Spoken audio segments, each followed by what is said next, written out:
Capital, Volume 1, by Karl Marx. This independent recording by Andrew S. Reitenberg is public domain, both in content and in audio. Chapter 5. Contradictions in the General Formula. The form of circulation within which money is transformed into capital contradicts all the previously developed laws bearing on the nature of commodities, value, money, and even circulation itself. What distinguishes this form from that of the simple circulation of commodities is the inverted order of succession of the two antithetical processes, sale and purchase. How can this purely formal distinction change the nature of these processes, as if by magic? But that is not all. This inversion has no existence for two of the three persons who transact business together. As a capitalist, I buy commodities from A and sell them again to B. But as a simple owner of commodities, I sell them to B and then purchase further commodities from A. For A and B, this distinction does not exist. They step forth only as buyers or sellers of commodities. I myself confront them each time as a mere owner of either money or commodities, as a buyer or seller, and, what is more, in both sets of transactions I confront A only as a buyer and B only as a seller. I confront the one only as money, the other only as commodities, but neither of them as capital or a capitalist, or a representative of anything more than money or commodities, or of anything which might produce any effect beyond that produced by money or commodities. For me, the purchase from A and the sale to B are part of a series, but the connection between these two acts exists for me alone. A does not trouble himself about my transaction with B, nor does B about my business with A. And if I offered to explain to them the meritorious nature of my action in inverting the order of succession, they would probably point out to me that I was mistaken as to that order, and that the whole transaction, instead of beginning with the purchase and ending with the sale, began on the contrary with the sale and was concluded with the purchase. In truth, my first act, the purchase, was from the standpoint of A, a sale, and my second act, the sale, was from the standpoint of B, a purchase. Not content with that, A and B would declare that the whole series was superfluous and nothing but hocus pocus, that for the future A would buy direct from B and B sell direct to A. With this, the whole transaction would shrink down to a single one-sided phase of the ordinary circulation of commodities, a mere sale from A's point of view, and from B's a mere purchase. Thus, the inversion of the order of succession does not take us outside the sphere of simple circulation of commodities, and we must rather look to see whether this simple circulation by its nature might permit the valorization of the values entering into it and consequently the formation of surplus value. Let us take the process of circulation in a form in which it presents itself to us as the exchange of commodities pure and simple. This is always the case when two owners of commodities buy from each other, and on the date of settlement the amounts they owe to each other balance out equally. Money serves here as money of account, and expresses the values of the commodities in their prices, but does not itself confront the commodity in a material shape. In so far as use values are concerned, it is clear that both parties may gain. Both of them part with commodities which are of no service to them as use values, and receive others they need to use. And this may not be the only advantage gained. A, who sells wine and buys corn, possibly produces more wine in the same labor time than B, the corn farmer, could produce, and B, on the other hand, may produce more corn than A, the wine grower, could produce. A may therefore get more corn for the same exchange value and B more wine than each would respectively get without any exchange if they had to produce their own corn and wine. With reference therefore to use value, it can indeed be said that exchange is a transaction by which both sides gain. It is otherwise with exchange value. A man who has plenty of wine and no corn treats with a man who has plenty of corn and no wine. An exchange takes place between them of corn to the value of 50 for wine of the same value. This act produces no increase of exchange value either for the one or the other, for each of them already possessed, before the exchange, a value equal to that which he acquired by the means of that operation. This situation is not altered by placing money as a medium of circulation between the commodities, and making the sale and the purchase into two physically distinct acts. The value of a commodity is expressed in its price before it enters into circulation, and it is therefore a precondition of circulation, not its result. If we consider this in the abstract, i.e., disregarding circumstances which do not flow from the immanent laws of simple commodity circulation, all that happens in exchange, if we leave aside the replacing of one use value by another, is a metamorphosis, a mere change in the form of the commodity.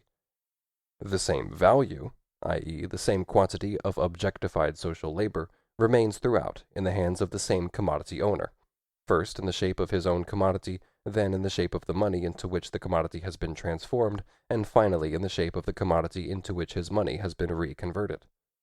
This change of form does not imply any change in the magnitude of the value, but the change which the value of the commodity undergoes in this process is limited to a change in its money form. This form exists first as the price of the commodity offered for sale, then as an actual sum of money, which was, however, already expressed in the price, and lastly as the price of an equivalent commodity. This change of form no more implies, taken alone, a change in the quantity of value than does the changing of a 5-pound note into sovereigns, half-sovereigns, and shillings. In so far, therefore, as the circulation of commodities involves a change only in the form of their values, it necessarily involves the exchange of equivalents, provided the phenomenon occurs in its purity. The vulgar economists have practically no inkling of the nature of value. Hence, whenever they wish to consider the phenomenon in its purity, after their fashion, they assume that supply and demand are equal, i.e., that they cease to have any effect at all. If then, as regards the use values exchanged, both buyer and seller may possibly gain something, this is not the case as regards exchange values. Here we must rather say, where equality exists, there is no gain. It is true that commodities may be sold at prices which diverge from their values, but this divergence appears as an infringement of the laws governing the exchange of commodities. In its pure form, the exchange of commodities is an exchange of equivalents, and thus it is not a method of increasing value. Hence, we see that behind all attempts to represent the circulation of commodities as a source of surplus value, there lurks an inadvertent substitution, a confusion of use value and exchange value. In Condillac, for instance, quote, "It is not true that in an exchange of commodities we give value for value. On the contrary, each of the two contracting parties in every case gives a less for a greater value. If we really exchanged equal values, neither party could make a profit, and yet they both gain, or ought to gain. Why? The value of a thing consists solely in its relation to our needs. What is more to the one is less to the other, and vice versa. It is not to be assumed that we offer for sale articles essential for our own consumption. We wish to part with a useless thing in order to get one that we need. We want to give less for more. It was natural to think that, in an exchange, one value was given for another equal to it, whenever each of the articles exchanged was of equal value with the same quantity of gold. But there is another point to be considered in our calculation. The question is, whether we both exchange something superfluous for something necessary." End quote. We see in this passage how Condillac not only confuses use value with exchange value, but in a really childish manner assumes that, in a society in which the production of commodities is well developed, each producer produces his own means of subsistence, and throws into circulation only what is superfluous, the excess over his own requirements. Still, Condillac's argument is frequently repeated by modern economists, especially when the point is to show that the exchange of commodities in its developed form, commerce, is productive of surplus value. For instance, quote, "Commerce adds value to products, for the same products in the hands of consumers are worth more than in the hands of producers, and it may strictly be considered as an act of production." End quote. But commodities are not paid for twice over, once on account of their use value and a second time on account of their value. And though the use value of a commodity is more serviceable to the buyer than to the seller, its money form is more so to the seller. Would he sell it otherwise? We might therefore just as well say that the buyer performs what is strictly an act of production, by converting stockings, for example, into money. If commodities, or commodities and money of equal exchange value, and consequently equivalents, are exchanged, it is plain that no one abstracts more value from circulation than he throws into it. The formation of surplus value does not take place. In its pure form, the circulation process necessitates the exchange of equivalents, but in reality, processes do not take place in their pure form. Let us therefore assume an exchange of non-equivalents. In any case, the market for commodities is frequented only by owners of commodities, and the power which these persons exercise over each other is no other than the power of their commodities. The material variety of the commodities is the material driving force behind their exchange, and it makes buyers and sellers mutually dependent, because none of them possess the object of his own need, and each holds in his own hand the object of another's need. Apart from this material variety in their use values, there is only one other mark of distinction between commodities, the distinction between their natural form and their converted form, between commodities and money. Consequently, the owners of commodities can be differentiated only into sellers, those who own commodities, and buyers, those who own money. Suppose, then, that some inexplicable privilege allows the seller to sell his commodities above their value, to sell what is worth 100 for 110, therefore with a nominal price increase of 10%. In this case, the seller pockets a surplus value of 10. But after he is sold, he becomes a buyer. A third owner of commodities now comes to him as a seller, and he too, for his part, enjoys the privilege of selling his commodities 10% too dear. Our friend gained 10 as a seller only to lose it again as a buyer. In fact, the net result is that all owners of commodities sell their goods to each other at 10% above their value, which is exactly the same as if they sold them at their true value. A universal and nominal price increase of this kind has the same effect as if the values of commodities had been expressed, for example, in silver instead of in gold. The money names or prices of the commodities would rise, but the relations between their values would remain unchanged. Let us make the opposite assumption, that the buyer has the privilege of purchasing commodities below their value. In this case, we do not even need to recall that he in his turn will become a seller. He was a seller before he became a buyer. He had already lost 10% as a seller before he gained 10% as a buyer. Everything remains as it was before. The formation of surplus value, and therefore the transformation of money into capital, can consequently be explained neither by assuming that commodities are sold above their value, nor by assuming that they are bought at less than their value. The problem is in no way simplified if extraneous matters are smuggled in, as with Colonel Torrens, quote, "Effectual demand consists in the power and inclination on the part of consumers to give for commodities, either by immediate or circuitous barter, some greater portion of capital than their production costs." End quote. In circulation, producers and consumers confront each other only as buyers and sellers. To assert that surplus value acquired by the producer has its origin in the fact that consumers pay for commodities more than their value is only to disguise the following simple phrase. The owner of commodities possesses, as a seller, the privilege of selling too dear. The seller has himself produced the commodities or represents their producer, but the buyer has to no less an extent produced the commodities represented by his money, or represents the producer of those commodities. One producer is therefore confronted with another producer. The distinction between them is that one buys and the other sells. The fact that the owner of the commodities sells them at more than their value, under the designation of producer, and pays too much for them, under the designation of consumer, does not carry us a single step further. The consistent upholders of the mistaken theory that surplus value has its origin in a nominal rise of prices or in the privilege which the seller has of selling too dear, assume, therefore, that there exists a class of buyers who do not sell, i.e., a class of consumers who do not produce. The existence of such a class is inexplicable from the standpoint we have so far reached, that of simple circulation, but let us anticipate. The money with which such a class is constantly making purchases must constantly flow into its coffers without any exchange, gratis, whether by might or by right, from the pockets of the commodity owners themselves. To sell commodities at more than their value to such a class is only to get back again, by swindling, a part of the money previously handed over for nothing. Thus the towns of Asia Minor paid a yearly money tribute to ancient Rome. With this money Rome bought commodities from them and bought them too dear. The provincials cheated the Romans, and in this way swindled back from their conquerors a portion of the tribute in the course of trade. Yet, for all that, the provincials remained the ones who had been cheated. Their goods were still paid for with their own money. That is not the way to get rich or to create surplus value. Let us therefore keep within the limits of the exchange of commodities, where sellers are buyers and buyers are sellers.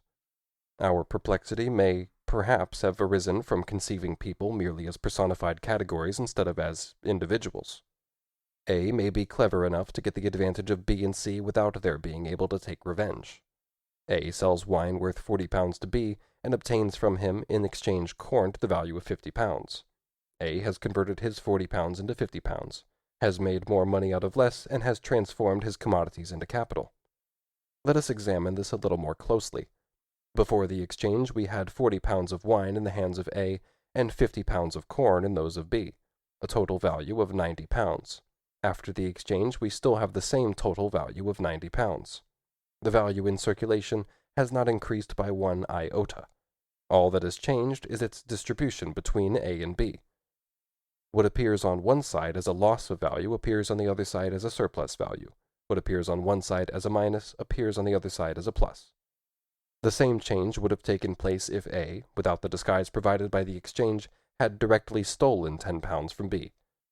The sum of the values in circulation can clearly not be augmented by any change in their distribution, any more than a Jew can increase the quantity of the precious metals in a country by selling a farthing from the time of Queen Anne for a guinea. The capitalist class of a given country, taken as a whole, cannot defraud itself. However much we twist and turn, the final conclusion remains the same. If equivalents are exchanged, no surplus value results, and if non-equivalents are exchanged, we still have no surplus value. Circulation, or the exchange of commodities, creates no value. It can be understood, therefore, why, in our analysis of the primary form of capital, the form in which it determines the economic organization of modern society, we have entirely left out of consideration its well-known and, so to speak, antediluvian forms, merchant's capital and usurer's capital. The form MCM1, buying in order to sell dearer, is at its purest in genuine merchant's capital. But the whole of this movement takes place within the sphere of circulation. Since, however, it is impossible by circulation alone to explain the transformation of money into capital and the formation of surplus value, merchant's capital appears to be an impossibility, as long as equivalents are exchanged. It appears, therefore, that it can only be derived from the twofold advantage gained over both the selling and the buying producers by the merchant who parasitically inserts himself between them. It is in this sense that Franklin says, war is robbery, commerce is cheating. If the valorization of merchant's capital is not to be explained merely by frauds practiced on the producers of commodities, a long series of intermediate steps would be necessary, which are as yet entirely absent, since here our only assumption is the circulation of commodities and its simple elements. What we have said with reference to merchant's capital applies still more to usurer's capital. In merchant's capital, the two extremes, the money which is thrown upon the market and the augmented money which is withdrawn from the market, are at least mediated through a purchase and a sale, through the movement of circulation. In usurer's capital, the form MCM1 is reduced to the unmediated extremes M to M1, money which is exchanged for more money, a form incompatible with the nature of money and therefore inexplicable from the standpoint of the exchange of commodities. Hence, Aristotle says, quote, "Since chrematistics is a double science, one part belonging to commerce, the other to economics, the latter being necessary and praiseworthy, the former being based on circulation and with justice disapproved, for it is not based on nature but on mutual cheating, the usurer is most rightly hated, because money itself is the source of his gain, and is not used for the purposes for which it was invented. For it originated for the exchange of commodities, but interest makes out of money more money, hence its name, for the offspring resembles the parent. But interest is money, so that of all modes of making a living, this is the most contrary to nature." End quote. In the course of our investigation, we shall find that both merchant's capital and interest-bearing capital are derivative forms, and at the same time it will become clear why, historically, these two forms appear before the modern primary form of capital. We have shown that surplus value cannot arise from circulation, and therefore that, for it to be formed, something must take place in the background which is not visible in the circulation itself. But can surplus value originate anywhere else than in circulation, which is the sum total of all the mutual relations of commodity owners? Outside circulation, the commodity owner only stands in a relation to his own commodity. As far as the value of that commodity is concerned, the relation is limited to this, that the commodity contains a quantity of his own labor which is measured according to definite social laws. This quantity of labor is expressed by the magnitude of value of his commodity, and since the value is reckoned in money of account, this quantity is also expressed by the price, 10 pounds for instance. But his labor does not receive a double representation. It is not represented both in the value of the commodity and in an excess quantity over and above that value. It is not represented in a price of 10 which is simultaneously a price of 11, i.e., in a value which is greater than itself. The commodity owner can create value by his labor, but he cannot create values which can valorize themselves. He can increase the value of his commodity by adding fresh labor, and therefore more value to the value in hand, by making leather into boots, for instance. The same material now has more value because it contains a greater quantity of labor. The boots have therefore more value than the leather, but the value of the leather remains what it was. It has not valorized itself, it has not annexed a surplus value during the making of the boots. It is therefore impossible that, outside the sphere of circulation, a producer of commodities can, without coming into contact with other commodity owners, valorize value, and consequently transform money or commodities into capital. Capital cannot therefore arise from circulation, and it is equally impossible for it to arise apart from circulation. It must have its origin both in circulation and not in circulation. We therefore have a double result. The transformation of money into capital has to be developed on the basis of the immanent laws of exchange of commodities, in such a way that the starting point is the exchange of equivalents. The money owner, who is as yet only a capitalist in larval form, must buy his commodities at their value, sell them at their value, and yet at the end of the process withdraw more value from circulation than he threw into it at the beginning. His emergence as a butterfly must, and yet must not, take place in the sphere of circulation. These are the conditions of the problem. Hic rodus, hic salta.